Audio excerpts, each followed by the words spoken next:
ये जो है म्यू एल की जो वैल्यू है ये हर डायरेक्शन के अंदर सेम रहती है और हमें चाहिए z डायरेक्शन के लॉन्ग। सो म्यू एल जेड क्या हो जाएगा, E/2m एल जेड के। एल जेड क्या हो गया, magnetic quantum number in L Z के, और एल जेड इक्वल होता है एम एल एच कट के। एम एल होता है मैग्नेटिक क्वांटम नंबर। सो जब हम इसकी वैल्यू एल जेड की वैल्यू यहाँ पर पुट करेंगे, सो म्यू एल जेड इक्वल हो जाएगा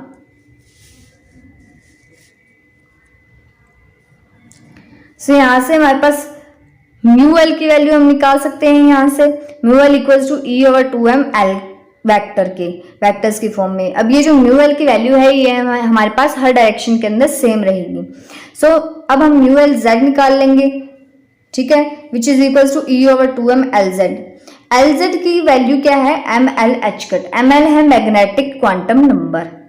सो म्यू एल जेड इक्वल हो जाएगा E/2m cross M L H cut, जो कि एल जेड की वैल्यू है वो पुट कर देंगे यहाँ पर, ठीक है। सो एम एल की जो वैल्यू है वो इक्वल होती है plus L to minus L के बीच में रहती है, ठीक है। सो म्यू एल जेड की वैल्यू क्या हो जाएगी, इक्वल हो जाएगा E H cut. H cut को जब हम यहाँ पर ले आएंगे so E H cut over 2m, और ये हमारे पास होता है मैग्नेटिक मोमेंट, ठीक है। ये हमारे पास होता है म्यू बी।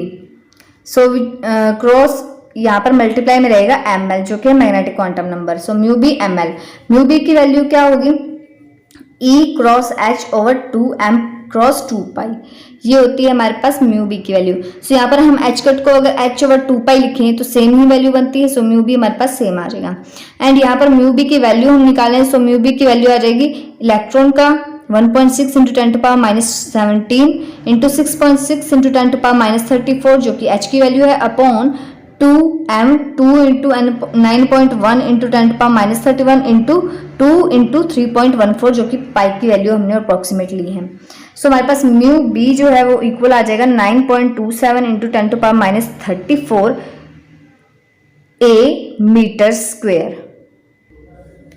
फॉर प्रोटॉन की अगर बात करें यही, so mu L Z equal हो जाएगा E H cut over 2mp mass of proton, that is mu N यानी moment of neutron M L. So mu N equal हो जाएगा, यहाँ पर हम वैल्यूज पुट कर देंगे 1.6 इंटू 10⁻⁻19 इंटू 6.6 इंटू 10⁻34, ई और एम एल की ई और एच की वैल्यू पुट की है, over 2 into 1.67 into 10⁻27 into 2 into 3.14, यहाँ पर ये हमने मास ऑफ प्रोटॉन लिया है।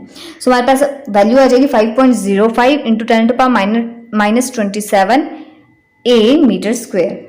सो यहाँ से हमें म्यू एस जेड, अब म्यू एस जेड स्पिन के केस में बात कर रहे हैं, स्पिन इन जेड डायरेक्शन जो होगा ऑफ प्रोटॉन वो होगा mu S Z equals to E H cut over 2mp M S, यहाँ पर एम एस आ जाएगा।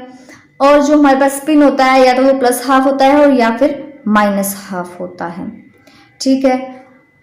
नेक्स्ट जो है ये gamma equals to mu I over I. So यहाँ से हमें म्यू आई मिल जाएगा which is equals to gamma I, which is equals to यहाँ पर हम ये वैल्यू पुट कर देंगे ई एच कट ओवर 2mp, ठीक है, मल्टीप्लाइड बाय आई। सो हमारे पास म्यू आई की जो वैल्यू है वो आ जाएगी म्यू एन आई। म्यू पी जो है हमें प्लस 2.793 म्यू एन होता है, और म्यू एन जो है वो है माइनस 1.913 म्यू एन। ये प्लस क्यों है माइनस क्यों है, हमने पिछली लेक्चर के अंदर डिस्कस किया था, क्योंकि ये अलोंग द एक्सिस है और ये ऑपोजिट टू द एक्सिस है, इसलिए इनके प्लस और माइनस में आंसर आते हैं। इन क्वांटम मैकेनिक्स हमने ये पढ़ा हुआ है, इसी केस को हमने क्वांटम मैकेनिक्स में ही पढ़ा हुआ है। उस टाइम हमने mu I equals to G mu N I vector लिया हुआ था। यहाँ पर जी जो है वो है G factor, and mu I equals to G mu N under root of I I plus 1 H cut, ये हम पिछली क्लासेस के अंदर पढ़कर आए हैं। Electric quadrupole moment, next topic है इलेक्ट्रिक क्वाड्रुपल मोमेंट, जिसे हम Q से डिनोट करते हैं, एंड ये हमें बताता है शेप ऑफ न्यूक्लियस, ठीक है। It arises due to non uniform distribution of electric charge within periphery of nucleus. Periphery क्या होता है, पेरिफेरी होता है परिधि, यानी जो न्यूक्लियस का परिधि है उसके अंदर जब चार्जेस का नॉन यूनिफॉर्म डिस्ट्रीब्यूशन होता है तब हमारे पास इलेक्ट्रिक डाइपोल क्वाड्रुपोल मोमेंट आता है। ठीक है, ये हमें शेप ऑफ न्यूक्लियस बताता है। इसका फॉर्मूला है Q equal to 2/5Z B² - A²। इसे हम फर्स्ट इक्वेशन मान लेते हैं। ठीक है, इसकी हमें बाद में जरूरत पड़ेगी जब हम इसके शेप्स को डिस्कस करेंगे। सो Z है हमारे पास एटॉमिक नंबर, B जो है वो है radius of nucleus about symmetry axis. ठीक है, और A जो है radius of nucleus about an axis perpendicular to symmetry axis. So ये हमारे पास एक न्यूक्लियस है। ठीक है, स्फेरिकल शेप लिया है पहले मैंने, एंड इसके हमने जब यहाँ पर ये है सिमेट्री एक्सिस और यहाँ पर इसकी जो लेंथ है वो B है, ये रेडियस हो गया of nucleus about symmetry axis, and A जो है वो परपेंडिकुलर टू सिमेट्री एक्सिस है। ठीक है, रेडियस ऑफ न्यूक्लियस है।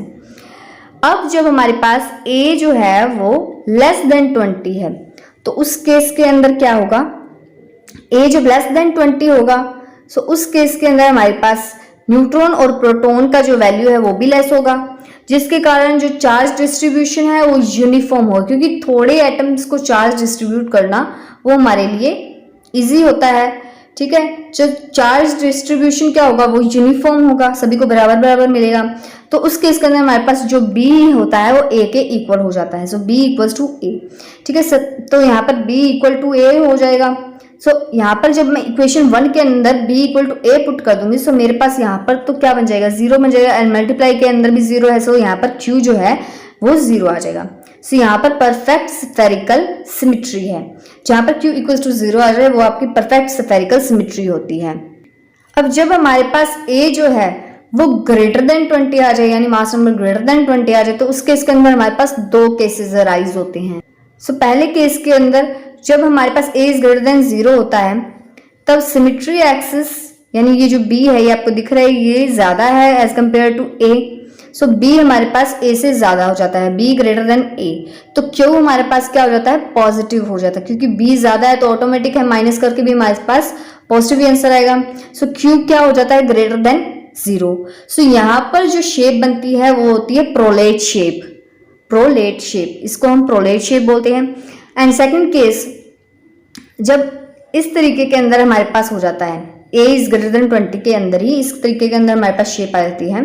सो इस केस के अंदर क्या है, A का जो शेप है, A का जो लाइन है उसका डिस्टेंस है वो ग्रेटर है एज कंपेयर टू B। ठीक है, so A is greater than B हो जाता है। तो उस केस के अंदर क्या होता है कि A जब आपका B से ज्यादा है तो माइनस करके ऑटोमेटिक आपके पास नेगेटिव ही आंसर आएगा। सो Q इक्वल होता है नेगेटिव के, एंड इस केस के अंदर Q जो है वो लेस देन 0 हो जाता है। एंड आपका जो शेप है, ये जो शेप है इसको ऑब्लेट शेप बोलते हैं। ठीक है, अब इसकी जो मैक्सिमम वैल्यू है, maximum value of electrical quadrupole moment in case of lithium होता है। ठीक है, लिथियम के केस के अंदर आपके पास ये क्वाड्रुपोल मोमेंट का जो वैल्यू है ये आपके पास मैक्सिमम होता है, इसका जो मास नंबर है 176 होता है, एंड क्योंकि जो वैल्यू आती है वो इक्वल होती है 8 × 10⁻⁻28 metre square. And minimum value होती है in case of antimony which is जिसका मास नंबर है 123, एंड क्यू की वैल्यू आती है -1.2 × 10⁻28 मीटर स्क्वायर की। ठीक है, और इसका जो डायमेंशन है वो एरिया के जैसा ही होता है, क्योंकि यहाँ पर हम डिस्ट्रीब्यूशन की बात करते हैं, चार्ज डिस्ट्रीब्यूशन की। सो यहाँ पर वो जो डिस्ट्रीब्यूशन है वो हर जगह होता है। सो यहाँ पर इसीलिए हम एरिया के जैसा ही इसको रिजेंबल करके हम कंपेयर करके देख सकते हैं। सो यहाँ पर जो डायमेंशंस होती हैं वो एरिया की जैसी होती है इसकी। एंड सेकेंड थिंग कि इसका जो मेजरमेंट यूनिट है वो होता है बार्न। ठीक है, बार्न, and 1 barn equal to 10⁻⁻28 metre square. So आप अंदाज़ा लगा सकते हैं कि Q की जो वैल्यू है, मैक्सिमम वैल्यू भी इतनी ज़्यादा स्मॉल है, निग्लिजिबल सी स्मॉल है, निग्लिजिबल है। ठीक है, इतनी ज़्यादा स्मॉल है कि हम इसको निग्लेक्ट कर सकते हैं। नेक्स्ट है हमारे पास वेव मैकेनिकल प्रॉपर्टीज, ये नेक्स्ट टॉपिक है। एंड वेव मैकेनिकल प्रॉपर्टीज को हमने 2 टाइप्स के अंदर डिवाइड किया हुआ है, पैरिटी एंड स्टैटिस्टिक्स। सो सबसे पहले देखते हैं पैरिटी क्या चीज़ है। 1925 के अंदर डी ब्रॉगली ने हमें दिया था वेव फंक्शन। ठीक है, सो ये जो पैरिटी है वो बिहेवियर ऑफ वेव फंक्शन के ऊपर देखी जाती है। अब इन्वर्जन क्या होता है, इन्वर्जन भी आपको देखना होगा कि जब हम x माइनस एक्स के इक्वल कर देते हैं, y इक्वल माइनस वाई हो जाता है, z equal to minus Z हो जाता है, तो वो आपका इन्वर्जन होता है। अब जब आपका वेव फंक्शन जो है वो plus of wave function minus X minus Y minus Z हो जाता है, सो वो आपका इवन पैरिटी बन जाता है। एंड जब आपके पास wave function X Y Z का माइनस के अंदर आ जाता है, minus wave function of minus X minus Y minus Z, तो वो आपका ऑड पैरिटी बन जाता है। सो इन्वर्जन करने के बाद जब आपके पास आंसर जो है वेव फंक्शन का वो पॉजिटिव में आता है एंड तो वो आपका इवन पैरिटी है, और जब आपका वेव फंक्शन को इन्वर्जन करने के बाद आंसर नेगेटिव में आता है तो वो आपका ऑड पैरिटी होता है। ठीक है, और पैरिटी जो है वो क्लोजली रिलेटेड होती है एंगुलर मोमेंटम से। ठीक है, -1L। सो अगर आपका यहाँ पर जो मोमेंटम है एंगुलर मोमेंटम वो ओड है तो पैरिटी भी ओड होगी। अगर ये L जो एंगुलर मोमेंटम है ये इवन है तो आपकी पैरिटी भी इवन होगी। नेक्स्ट है हमारे पास स्टैटिस्टिक्स। सो पार्टिकल्स को हमने 2 टाइप्स के अंदर होते हैं हमारे पार्टिकल्स, एक तो होते हैं मैक्रोस्कोपिक पार्टिकल और एक होते हैं माइक्रोस्कोपिक पार्टिकल। ठीक है, मैक्रोस्कोपिक पार्टिकल्स कौन से होते हैं, जिनको हम ऑब्जर्व कर सकते हैं, जिनको हम डिफ्रेंशिएट कर सकते हैं, जिनको हम अलग अलग कर सकते हैं। ठीक है, जैसे कार हो गई, बस हो गई, ठीक है, चेयर हो गए, और भी आपके जो सब्सटेंसेस है, अलमीरा हो गई, टेबल हो गया। सो इनको हम ऑब्जर्व कर सकते हैं और इनको डिफ्रेंशिएट भी कर सकते हैं एक दूसरे से। तो ये आपके हो गए मैक्रोस्कोपिक पार्टिकल्स। ठीक है, एंड इनको हम कैसे डिटरमिन करते थे, MB से, मैक्सवेल बोल्ट्जमैन से। ठीक है, ये क्लासिकल मैकेनिक्स के अंदर था। ठीक है, ये चीज हमें क्लासिकल मैकेनिक्स के अंदर मैक्सवेल बोल्ट्जमैन ने बता दी थी। अब फिर उसके बाद आए माइक्रोस्कोपिक पार्टिकल्स, जैसे इलेक्ट्रॉन, प्रोटॉन, मिजॉन्स, फर्मियॉन्स, न्यूट्रॉन्स हो गए। सो ये जो है ये आइडेंटिकल पार्टिकल्स है, यानी कि ये दिखने में भी सेम है। ठीक है, इनका स्ट्रक्चर वगैरह, एंड ये इतने स्मॉल हैं, इनको हम माइक्रोस्कोप की हेल्प से ही देख पाते हैं। ठीक है, और इनकी जब हमने स्टडी करनी थी तो हमें क्वांटम मैकेनिक्स की जरूरत पड़ी, क्वांटम स्टैटिस्टिक्स की। ठीक है, और क्वांटम स्टैटिस्टिक्स के अंदर इसके 2 थ्योरीज हमने पढ़ी थी, बोस-आइंस्टाइन और फर्मी FD की। सो क्वांटम फिजिक्स स्टैटिस्टिक्स के अंदर हम माइक्रोस्कोपिक पार्टिकल्स का पता BE और FD के द्वारा दिए गए उनके फॉर्मूला से लगा सकते हैं। ठीक है, माइक्रोस्कोपिक पार्टिकल्स जो होते हैं वो 2 टाइप्स ऑफ पार्टिकल्स होते हैं, एक तो होते हैं बोसॉन्स और एक होते हैं फर्मियॉन्स। ठीक है, नाउ फर्मियॉन्स जो था वो FD के द्वारा हम इसको फाइंड कर सकते हैं, एंड इसके अंदर पॉली एक्सक्लूसिव प्रिंसिपल जो है वो भी सेटिस्फाई करता है कि no 2 fermions can have same quantum number, यानी कि यहाँ पर 2 फर्मियॉन्स का क्वांटम नंबर सेम नहीं हो सकता, यानी 2 फर्मियॉन्स एक ही क्वांटम नंबर के अंडर नहीं आ सकते। ठीक है, सेकंड कि ये हाफ इंटेग्रल मल्टीपल होते हैं, यानी h/2, 3h/2 and so on, ऐसे ही हाफ इंटेग्रल मल्टीपल होते हैं। एंड नेक्स्ट है हमारे पास वेव फंक्शन। वेव फंक्शन जो होता है इनका वो एंटी सिमेट्रिक होता है। पहले तो आप यही देख लीजिए कि वेव फंक्शन एंटी सिमेट्रिक और सिमेट्रिक कौन से होते हैं। सो यहाँ पर एंटी सिमेट्रिक का मतलब, जैसे मैं हीलियम का केस लेती हूँ, 2 हीलियम 4। सो यहाँ पर देखिए हीलियम के एटम के अंदर 2 इलेक्ट्रॉन्स हैं, एक का जो डिस्टेंस है यहाँ से वो मान लेते हैं R1 है और दूसरे का डिस्टेंस मान लेते हैं R2 है। So wave function of R1 and wave function of R2 मान लेते हैं इनके वेव फंक्शंस को।